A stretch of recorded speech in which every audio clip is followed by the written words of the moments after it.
நிறைய பேர் இந்த கைலாசத்தை நான் புனரமைச்சத, பரமசிவன் அருளாலே இந்த கைலாசத்தை புனரமைச்சத பெரிய சாதனையா சொல்லி அதுக்காக வாழ்த்து தெரிவிச்சிருந்தேன்.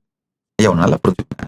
இந்த ஷேர்டு ரியாலிட்டியில இன்டர்நேஷனல் லா படி இந்த கைலாசம்ங்கிற நாட்டுக்கு பரமசிவன் அருளால நான் தான் தலைவன். அது சட்டப்படியாக இன்டர்நேஷனல் லாவோட ஸ்டாண்டர்ட் படி அது ஒரு நாடு. பரமசிவன் அதை அருமையா மலர வச்சுட்டார். அதெல்லாம் உண்மை.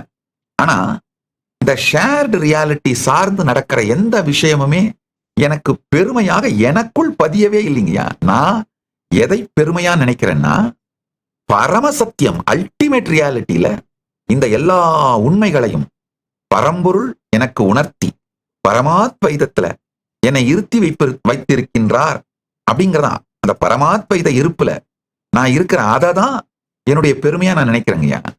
அதைத்தான் நான் கொண்டாடுகிறேன், அதைத்தான் ரசிக்கின்றேன், அதைத்தான் ருசிக்கின்றேன், அதைத்தான் புசிக்கின்றேன், அதைத்தான் வாழுகின்றேன்.